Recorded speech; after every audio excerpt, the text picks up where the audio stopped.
ये एक शरीर और जीवात्मा का फर्क, ये एक साकार और निराकार का फर्क, एक खिलौने इमेज के बाद ए फॉर एप्पल से जब एक ही सच्चाई पता लगी कि जब तक किसी जीवात्मा को शरीर रूप में आकर जिस जीवात्मा को एक ही इंपॉर्टेंस नहीं पता लगी, उसके जीवन का सारा ज्ञान फेल है।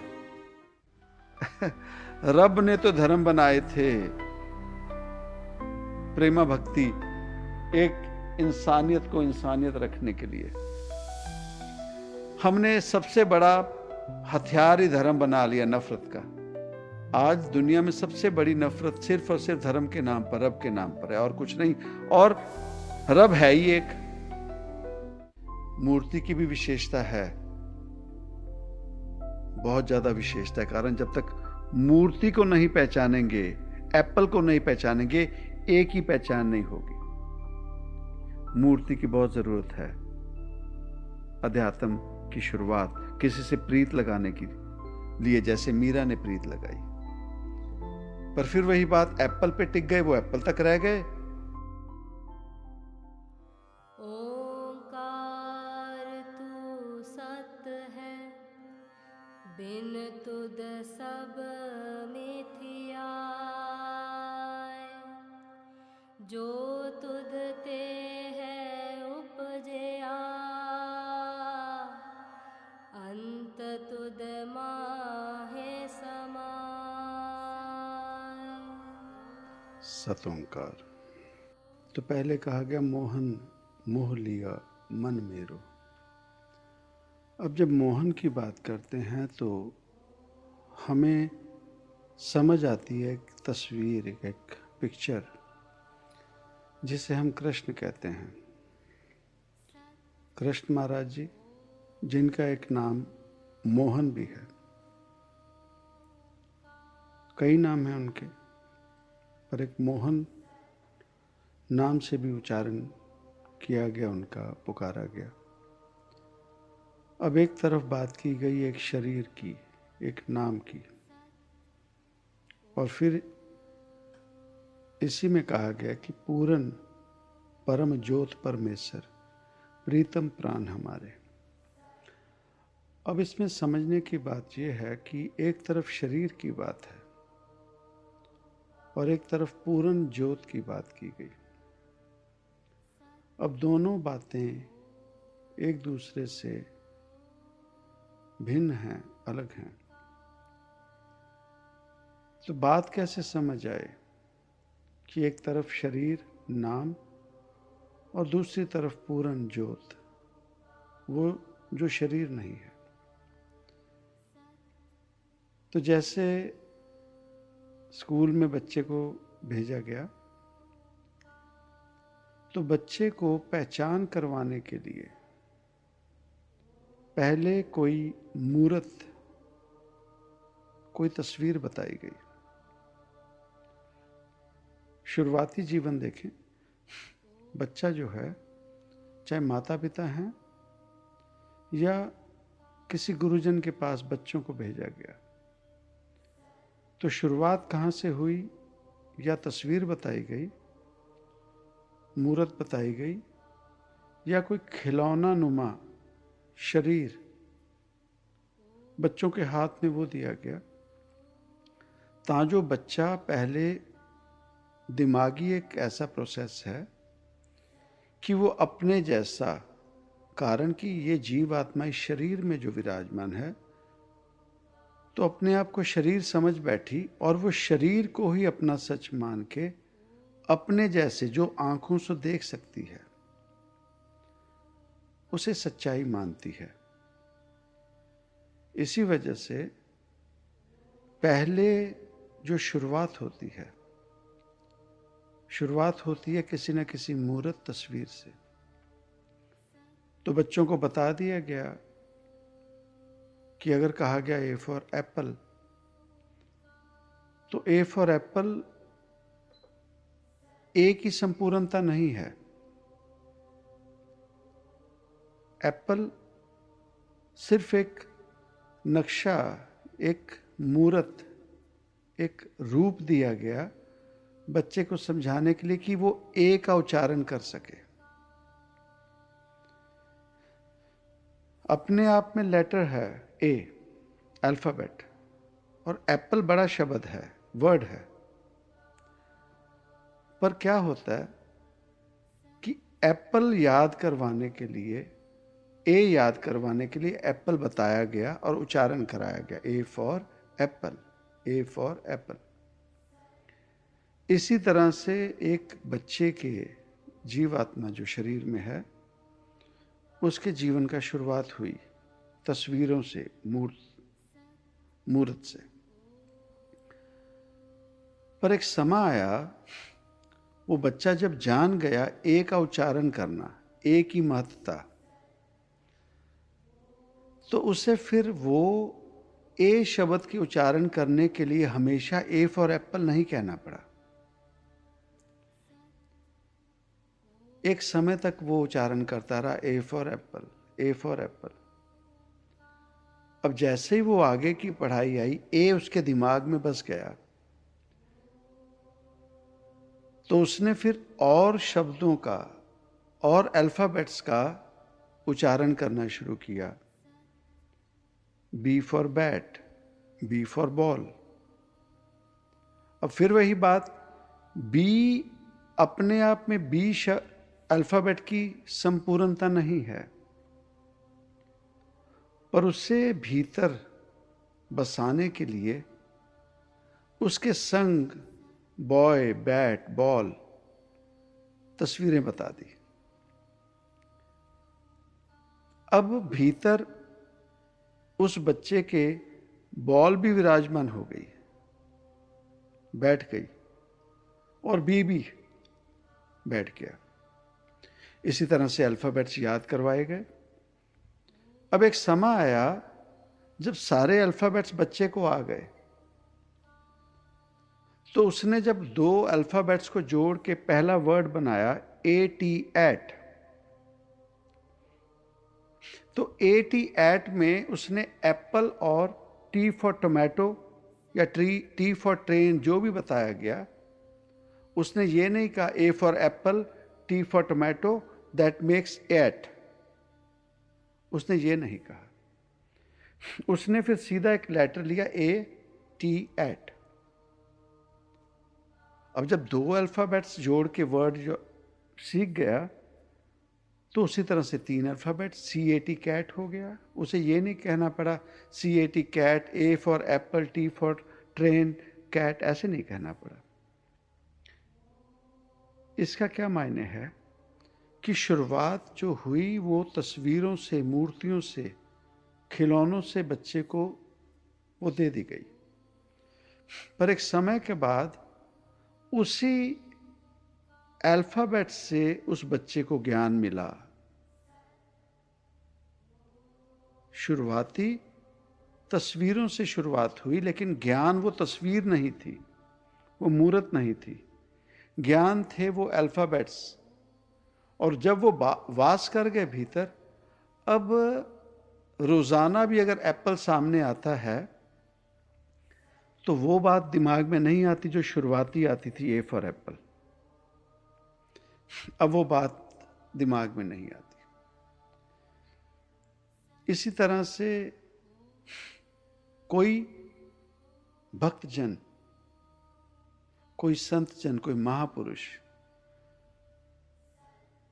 या एक आम जीव, हमारे जैसे कोई आम जीव, जीवन में जब शुरुआत करते हैं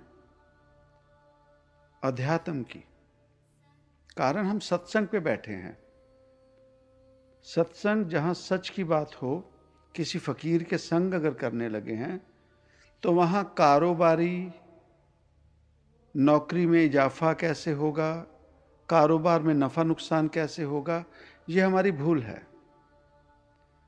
उसे सत्संग नहीं कहते, उसे कहते हैं बार्टर सिस्टम। उसे कहते हैं बार्टर सिस्टम कि आप ये दो, एवज में ये मिलेगा। उस रब के साथ हमारा रिश्ता अनफॉर्चुनेटली वही हो गया। हे प्रभु, आप हमें माया दो, दुनियावी माया दो, और हम आपको एवज में माया देंगे। हम इसके अलावा इससे ज़्यादा उस रब को, उस रब से ना ले सके ना उस रब को दे रहे हैं। रब मुझे माया दे और अब मैं तुझे एवज में माया दूंगा, धन रूप में। Barter system. पर जब रिश्ता कायम करने की बात आती है, चाहे दुनियावी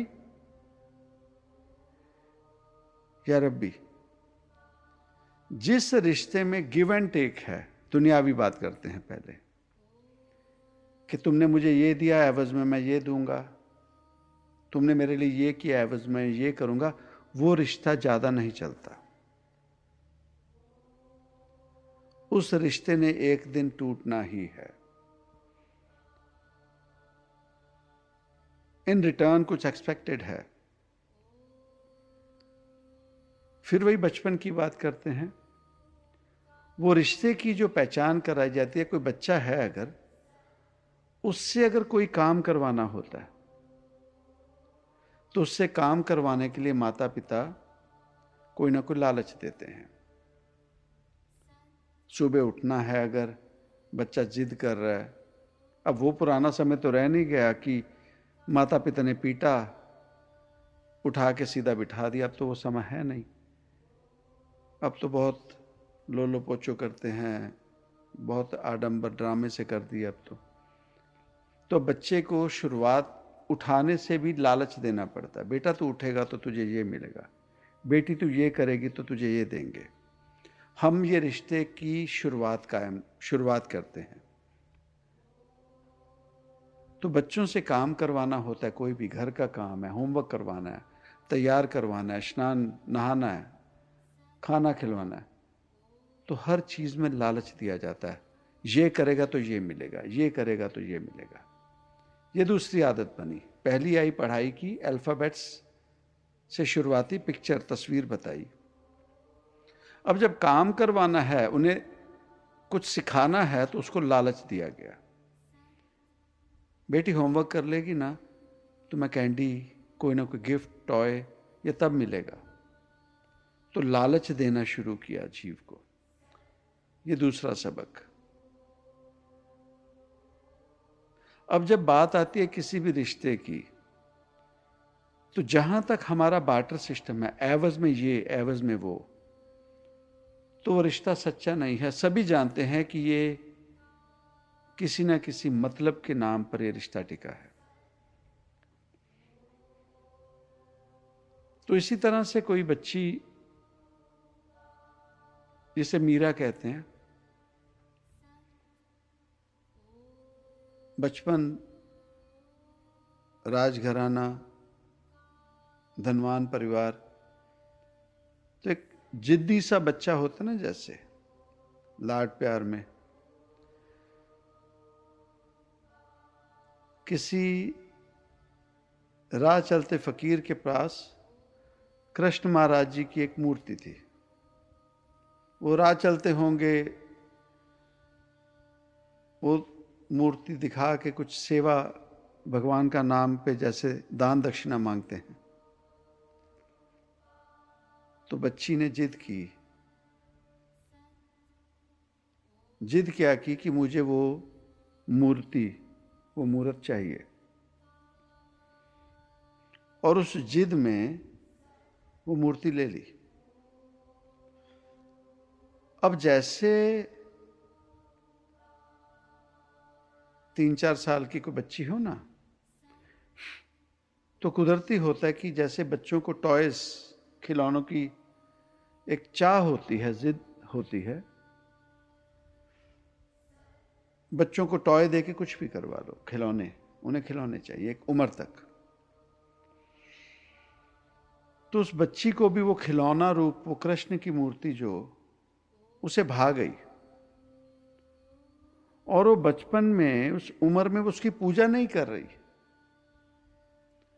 जैसे और सखा सहेलियां अपने कोई और खिलौनों के साथ, गुड्डी गुड्डियों के साथ खेल रहे, वो कृष्ण के साथ खेल रही, पर है उनके हाथ में कृष्ण। तो कहीं शादी की बात हुई तो अभी उसी से खेल रही है। परिवार में कहीं शादी की बात हुई तो किसी बच्ची के लिए बात हुई कि तुम्हारा दूल्हा वो है फलां जगह का। तो बचपन में बच्चों को नहीं इतनी सोझी होती। एक समय जब यौवन आ जाता तब जीव शर्माने लगता है। तो बचपन था, वो बच्ची ने अपने बुजुर्ग से पूछ लिया किसी औरत से कि मेरा दूल्हा कौन है, मेरा दूल्हा कौन है। तो उसे कह दिया तेरा दूल्हा कृष्ण है।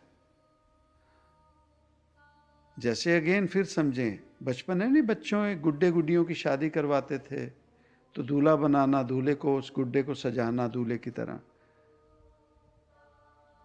और गुड़िया है उसे दुल्हन की तरह सजाना। वो बच्ची ने उस तरह से कृष्ण को दूल्हा मान लिया अपना। ये थी बचपन, बाल अवस्था। लेकिन वो मूर्ति खिलौना रूपी जो थी, उससे कब प्रेम हो गया उस बच्ची को, उस मूर्ति से बातें करने लगी, उस मूर्ति में यकीन बांध लिया अपना, इतना यकीन बांध लिया कि उसे वो सब कुछ वही लगने लगा। और जैसे जैसे उम्र बढ़ी, वो खेल खिलौनों से उठकर उस कृष्ण की दीवानी हो गई। और उठते बैठते चलते फिरते एक ही धुन, मेरे तो गिरधर गोपाल दूसरों ना कोई। अब यही उच्चारण है, यही जीवन है। अब यौवन, वो बचपन की बात ध्यान में, कृष्ण मेरा दूल्हा है। पर अब जवानी, वो उम्र आई जब दुनियावी तौर पर शादी होने लगी, तो हैरान हुई, अपने परिवार से पूछने लगी कि मेरी शादी तो कृष्ण से होनी थी, मेरा दूल्हा तो कृष्ण है। नहीं, वो बचपन की बातें थी, अब बड़े हो गए तो शादी कर दी। राजघराने की बच्ची,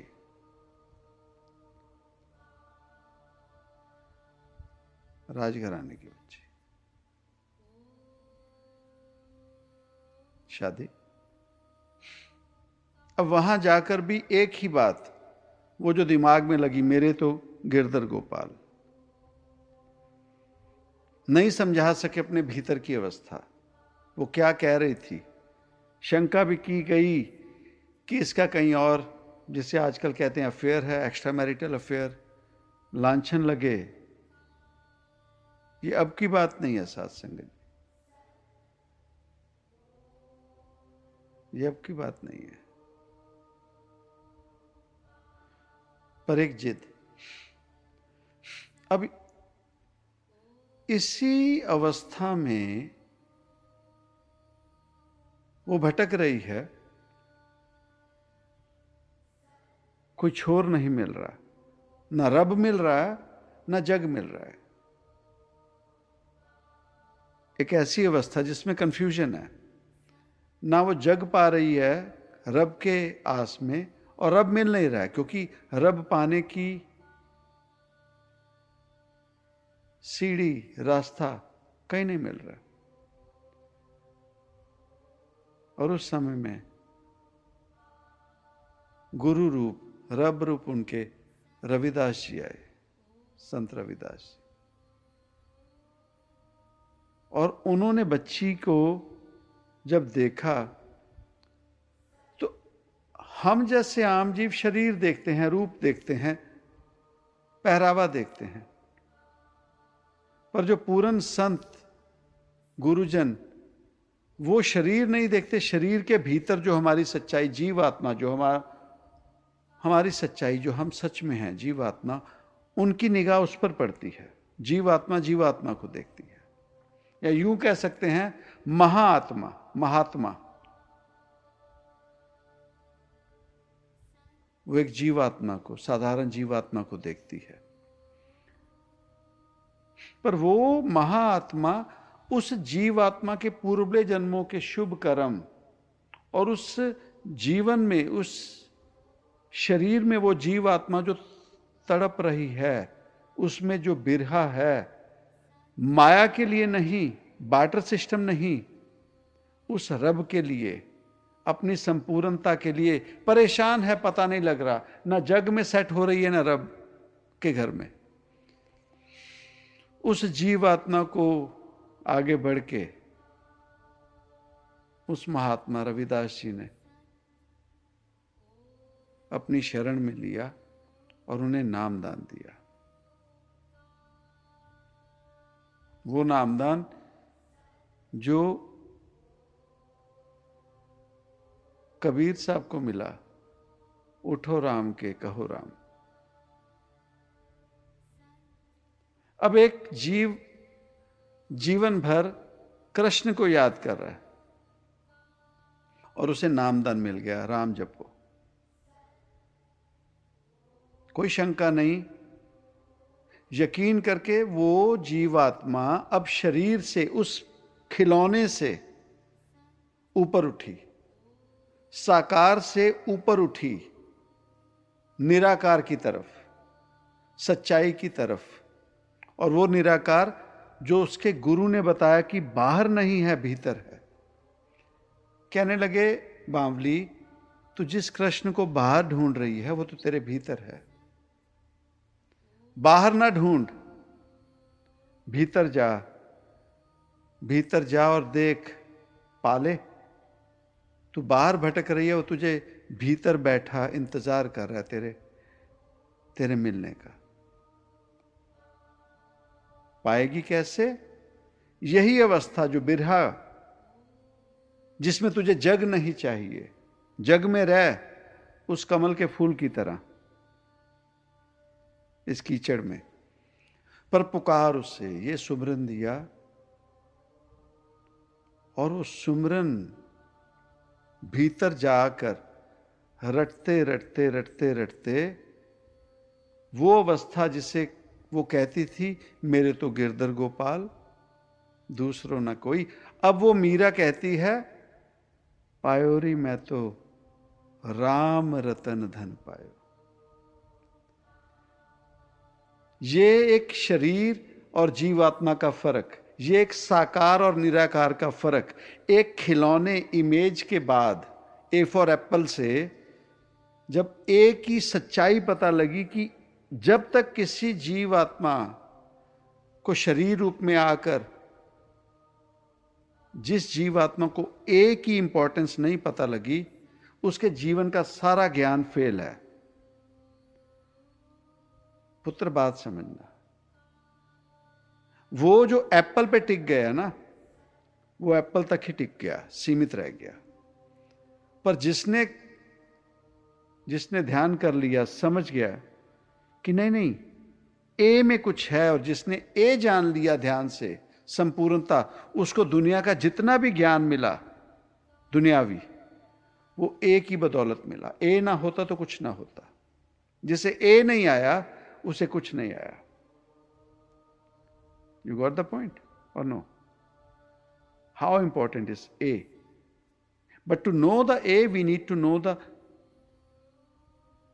the image, apple, A for apple. वही है जीवात्मा के लिए जो इंपॉर्टेंट है, वो परमात्मा को पाना है, ना कि मूर्ति को, ना कि किसी तस्वीर को, ना किसी पिक्चर को। तो वो जो मीरा है, संत, उनके जीवन में अगर सबक, कहानी तो सुन ली, पर कहानी क्यों कही जाती है? फैंटेसाइज करने के लिए नहीं, किसी को प्रेज करने के लिए नहीं, उस कहानी से सबक लेने के लिए, हम जैसे जीवों के लिए, कि अगर वो जो मीरा बार्टर सिस्टम में नहीं थी, पहले इमेज से इंपॉर्टेंस समझी, पिक्चर की इंपॉर्टेंस समझी, जान लिया, अब जब सुमरन मिला, भीतर गई, तो वो निराकार प्राप्त हुआ और पुकारने लगी, पायो री मैं तो राम रतन धन पायो, धन मिल गया। अब उन्होंने ये कह दिया पायो री मैं तो राम रतन धन पायो, कृष्ण करते करते वही बात कही गई, पूरन परम ज्योत परमेश्वर प्रीतम प्राण हमारे, मोहन मोह लिया मन मेरा, समझस शब्द विचारे। अब शब्द की बात की गई, सुमरन की बात की गई, सुमरन की बात की गई। अब ढंग अलग हो सकते हैं। इंग्लिश में अंग्रेजी का जो पहला अल्फाबेट ए है, पर अगर किसी ने उर्दू पढ़नी है तो उसे ए से कुछ नहीं लेना देना, उसे ज्ञान की प्राप्ति होगी अलिफ से। जिसे अलिफ नहीं आया तो उर्दू का जो ब्रह्मांड है, उर्दू भाषा का, वो उस जीव से छुप गया। अगर किसी ने हिंदी के यूनिवर्स में जाना है तो उसे पहले क, कौन सा क कमल वाला क।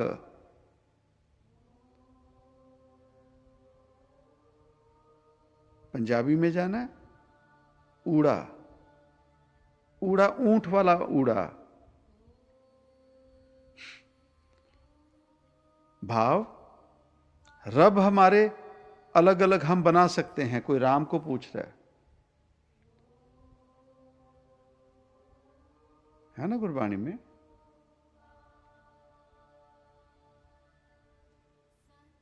सब है कट राम बोले, भीतर एक ही राम है, एक ही रब है। ऐसे ही है ना। पर कोई राम पुकार रहा है, कोई अल्लाह पुकार रहा है, कोई वाहिगुरु पुकार रहा है, कोई ओम नमः शिवाय, कोई कुछ भी नाम। ये वही बात है जैसे अल्फाबेट्स किसी भी लैंग्वेज की शुरुआत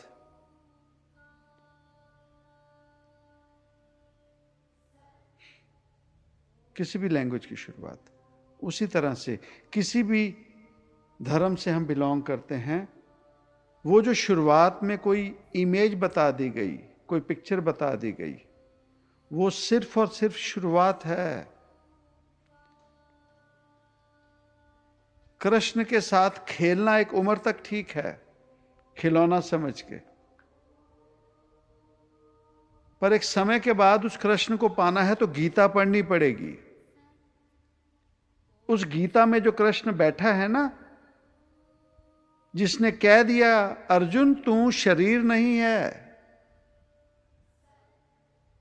अर्जुन तू शरीर नहीं है, तो वो जो दुनिया को समझा रहा है कि तू शरीर नहीं है और हम उसे शरीर समझ के मनाने की कोशिश करेंगे, पाने की कोशिश करेंगे, वो और कुछ नहीं, एक बच्चा जो खिलौने के साथ गुड्डे गुड्डियों का खेल खेल रहा है। हम आज तक उसी खेल में उलझे पड़े हैं।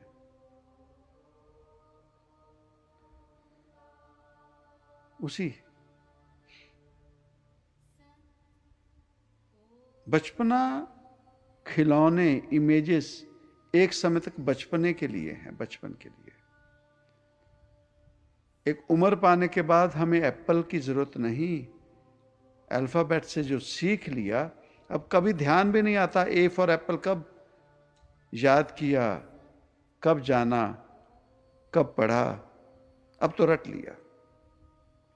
अब यही बात आती है, जिस भी धर्म से हम जुड़े हैं वहां के शुरुआती जैसे होता ना, कि आज भी देखो किसी बच्चे से शुरुआत करते हैं ना, तो चलो ट्विंकल ट्विंकल सुनाओ, पता लग जाए बच्चा 1 साल स्कूल में हो आया तो आज भी बोलेंगे ट्विंकल ट्विंकल सुनाओ, तो बच्चा ट्विंकल ट्विंकल सुना देता है। पर वो 50 साल का हो जाए तो उसे बोलो ट्विंकल ट्विंकल सुना, देखो अब तो मुस्कुराहट, हंसने लग गए हम सब। अब बच्चे को 3-4 साल के बच्चे को गायत्री मंत्र सिखा दिया, मूल मंत्र सिखा दिया। अब 50 साल के बाद भी कहते गायत्री मंत्र बोल, वो गायत्री मंत्र ही बोल रहा है, उसके आगे नहीं गया। अब ट्विंकल ट्विंकल में हमें जोक लग गया, पर गायत्री मंत्र में हमें जोक नहीं लगा, मूल मंत्र में हमें जोक नहीं लगा। इंसाफ कहाँ है हमारा? एक तरफ हम बहुत ज़्यादा मैच्योर हो गए और एक तरफ जिद में बच्चे बन के बैठे हैं। बफे सिस्टम है, हमें ये खिलौना पसंद है, हम ये लेंगे, ये नहीं पसंद, हम बहुत मैच्योर हो गए। पेरेंट्स हमें कई चीज़ें बोलते थे ना, ऐसे करो, अरे पुरानी बातें कर रहे हो, ये अब नहीं होता। पर ट्विंकल ट्विंकल आज भी रोजाना पढ़ रहे हैं, ट्विंकल ट्विंकल ट्विंकल ट्विंकल कर ही जा तू। वो ज्ञान नहीं है तेरा। तू जो भी पैटर्न में पढ़ा, चाहे गायत्री मंत्र है, मूल मंत्र है, जो भी है, तू पढ़ते जा, तेरा फायदा नहीं होगा जीव उससे। तेरा फायदा होगा और आगे का लेसन। उठ, बहुत बचपना हो गया। एक उम्र तक ना बच्चे जब जवान हो जाते ना, तो बचपने की हरकतें करे तो माता पिता कहते, अरे बेवकूफ, अब तू बड़ा हो गया, अब तू शोभता नहीं है ये काम करते हुए। इसी तरह से साथ संग जी, हम जैसे आम जीव जब वो बचपने वाली बातें करते ना अध्यात्म में, धर्म के नाम पर, रब के नाम पर, तो संत जन हम जैसे जीवों पर मुस्कुराते हैं, कहते बड़ा हो जा, बचपना छोड़, बचपना छोड़, खिलौनों से खेलना बंद कर। वो जिसे तू बाहर ढूंढ रहा है ना, कबीर साहब भी कहते ना, अजान दे रहा है एक मुल्ला जी नमाज के लिए, तो कहते मुल्ला मुनारे क्या चढ़े, ऊपर से चढ़ के कह रहे ना अल्लाहू अकबर, तो कहता जिस कारण तू बांग दे वो कठ ही पीतर है। कहते तू जिसे बुला रहा ना बाहर, वो तो तेरे भीतर बैठा है, तो तुझे मुनार पे चढ़ के तुझे इतना चिल्लाने की जरूरत क्या है? तो हम भी तो वही करते हैं, चिल्ला रहे हैं। आज देखो धर्म के नाम पे रब ने तो धर्म बनाए थे, प्रेमा भक्ति, एक इंसानियत को इंसानियत रखने के लिए। हमने सबसे बड़ा हथियार ही धर्म बना लिया, नफरत का। आज दुनिया में सबसे बड़ी नफरत सिर्फ और सिर्फ धर्म के नाम पर, रब के नाम पर है, और कुछ नहीं। और रब है ही एक रब है ही एक। तो बचपना बहुत हो गया, चलो बड़े हो जाओ। चलो बड़े होते हैं, बहुत कहानियां सुन ली, बहुत फैंटेसी में चले गए, चलो बड़े होते हैं। चलो अपने भीतर का, वो चाहे कृष्ण है या राम है या नानक है या अल्लाह है, शरीर से उठें, फिर समझें। मूर्ति, कोई बेचारा पीतांबर सजा रहा है, कृष्ण का मुकुट सजा रहा है, मोर मुकुट पहना रहा है, बेचारे बड़े हैरानी होती हमें। जैसे बच्चे नहीं खेलते, गुड्डा गुड्डी को सजाते हैं। हम किसी की निंदा नहीं, आप बात समझ के देखिए, अगर बात समझ आती। वो जितना समय हम कृष्ण को सजाने में लगाते हैं, उतना समय गीता पढ़ने में लगा लें,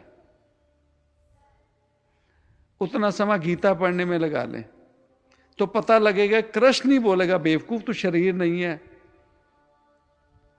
तू तो शरीर से भी नीचे मूर्तियों में पड़ा गया है, तू जीवात्मा है। पढ़ो ना पहले गीता।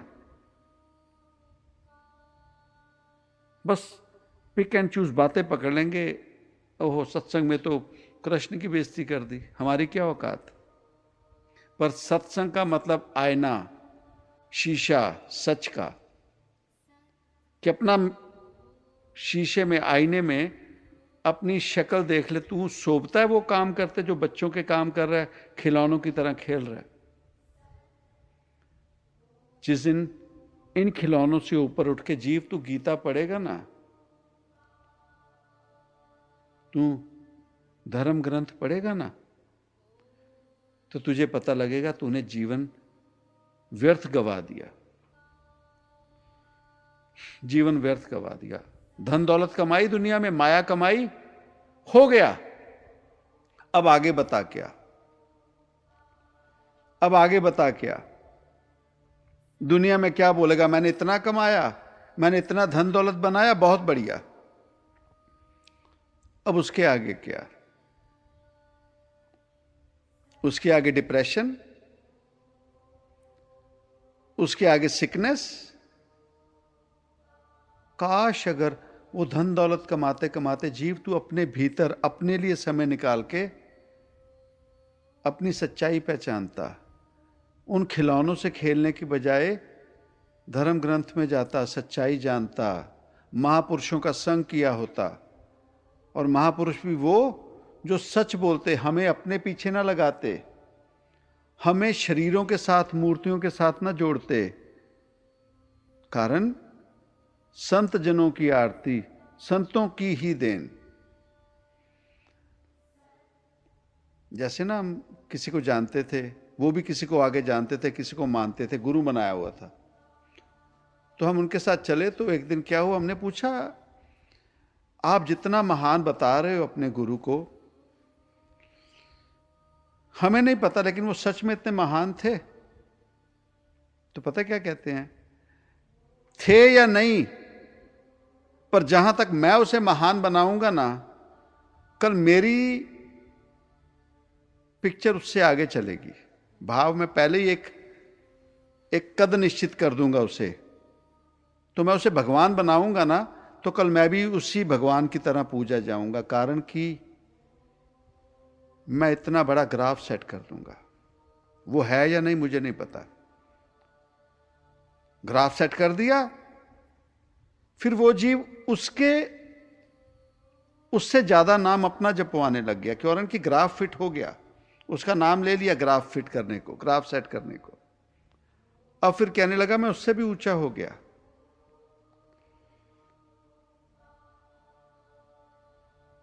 संत जनों की आरती, संतों की ही देन।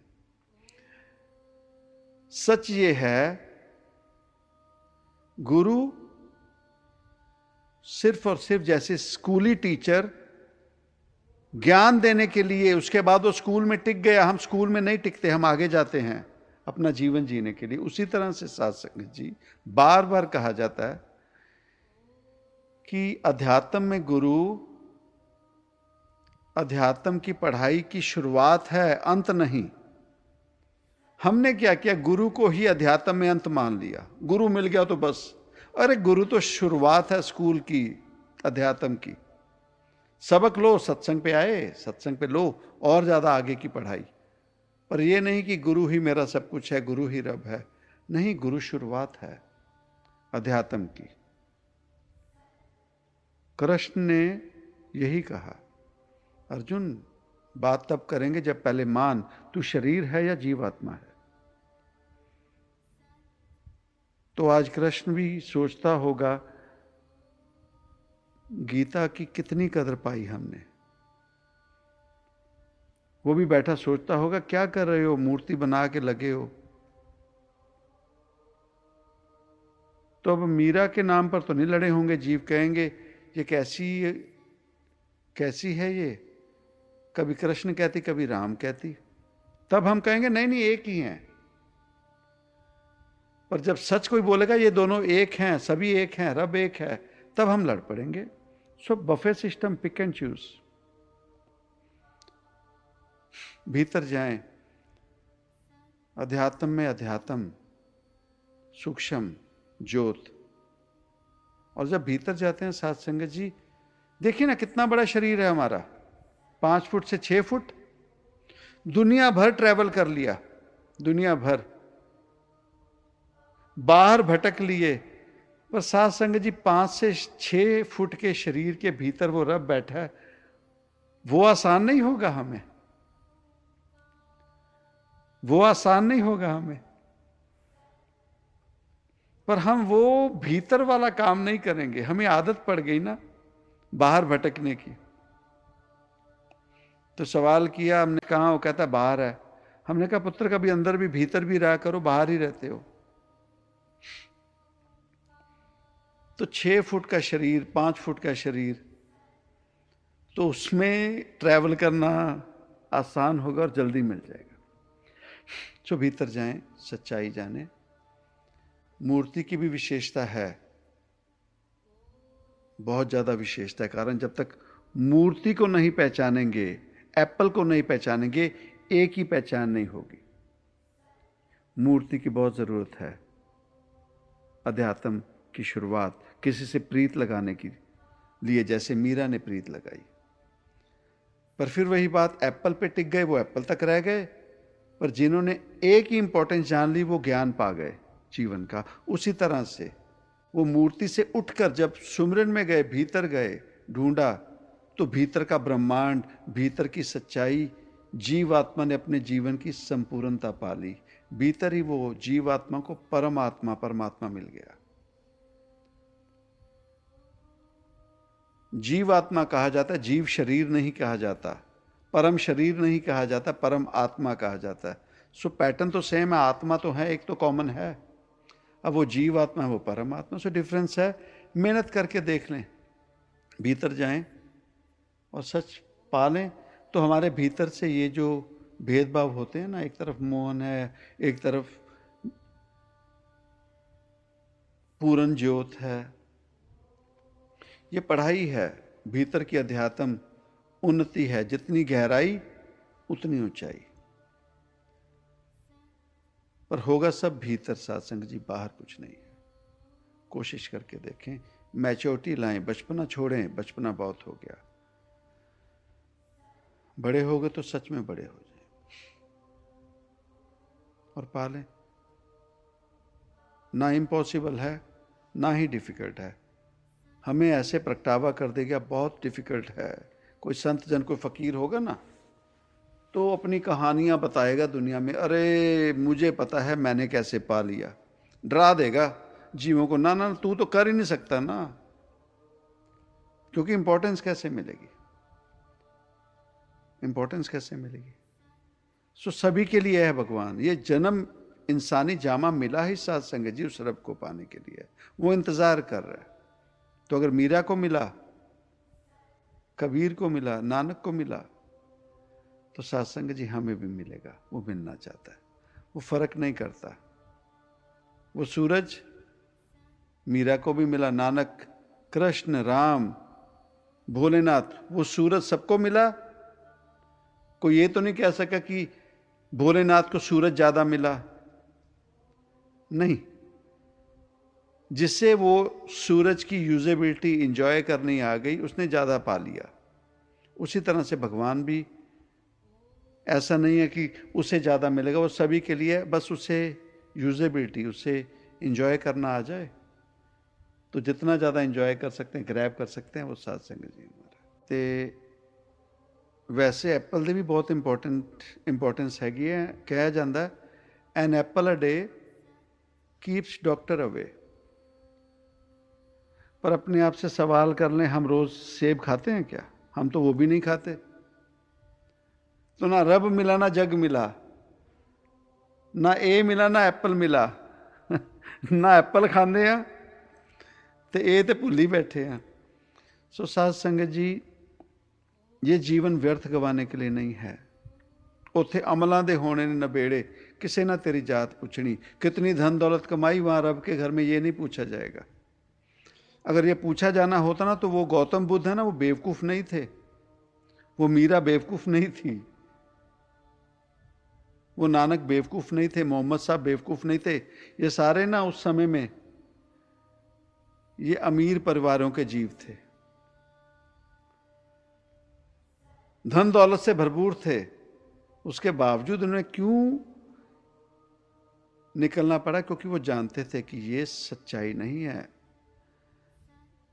इंसानी जामे की सच्चाई कुछ और बस ये सफ़र है, सत्संग है, बिन भागा सत्संग न लभे। सत्संग जितना मिलता है ग्रैब करते रहो, और उसमें से वही बात आती है जो पसंद आ जाए। एक भी बात अगर हमें लगती है हमारे फ़ायदे की है, वो ले लें, और जो हमें लगता है कि नहीं हमारे काम की नहीं, तो उसे लोड ना ले लें, बर्डन ना ले लें, उसे यहीं छोड़ दें और हेल्दी होके जाएं। सो दाता कृपा करें। खुश रहो जी, सतम का।